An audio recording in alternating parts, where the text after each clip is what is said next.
Well, thank you, Warwick, for that introduction. And I think the only correction is I aspire to be a thinking sports follower, but of course sport is very much about passion and irrational behaviour, and so I suspect I often fall short in that regard.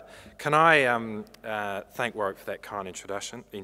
Can I acknowledge Dr. Alice Pollard and David Lansley? And David and I knew each other in a previous life, so it's very good to catch up with David again. And can I welcome all of you to today's forum.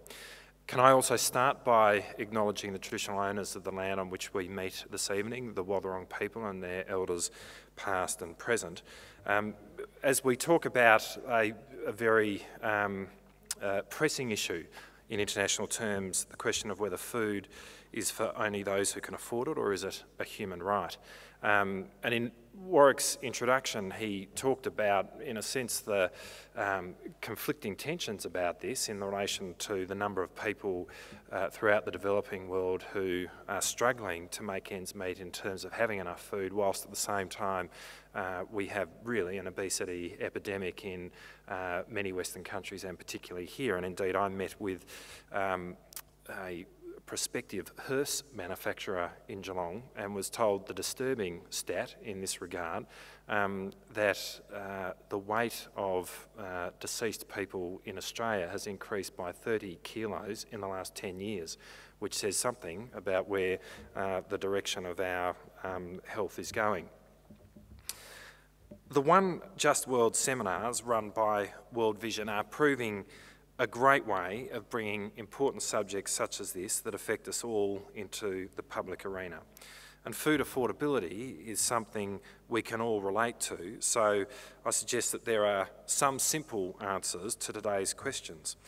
As to whether or not food is only for those who can afford it, well, no, food should not only be for those who can afford it, and yes, it ought to be a basic right, and one that is indeed backed by Article 25 of the Universal Declaration of Human Rights. The answers to those two simple questions may seem morally straightforward, but the economics are anything but that. Until January of last year, food prices were something few of us thought very much about. Food was plentiful and relatively cheap. And then, as Warwick said, prices started to rise. In 2006, the food price index rose by 9%. In 2007, it rose by 40%. And in the first 3 months of last year, it rose by a massive 50%. The price of basic commodities like wheat, maize and rice rose, doubled, or in some cases trebled. We felt the impacts of this here in Australia through higher grocery prices, but in developing countries, the impact on the poor was far more dramatic and far more devastating. In response to dramatically higher basic food prices, poor families in countries like Kiribati or Ethiopia ate less. They removed their children from school, they sold their assets, and they took out loans. And the ramifications of all of those responses to the issue will be felt for a long time to come. And that's why the United Nations Secretary-General set up a task force on food security last year.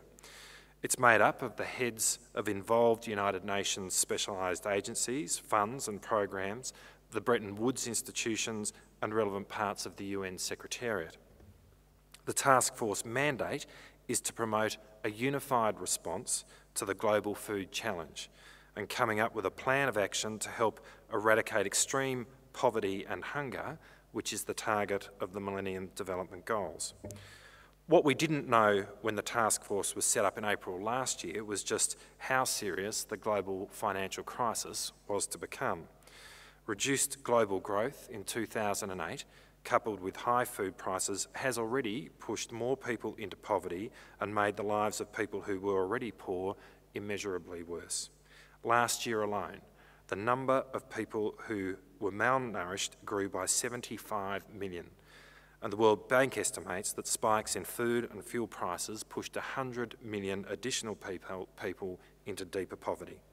The implications of the ongoing financial crisis on poor people are complex and indirect, as poor people are not directly active in financial markets themselves, but slower growth will directly challenge progress towards the Millennium Development Goals.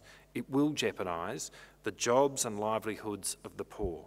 And many poor households in the Asia and Pacific region rely on remittances from their families overseas, and these will come under pressure.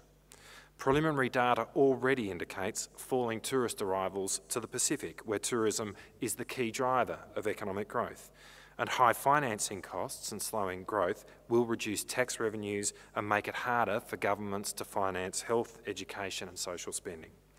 Food prices have moderated as a result of the global financial crisis, but they remain higher than they were 2 years ago, and global food reserves remain at a 30-year low.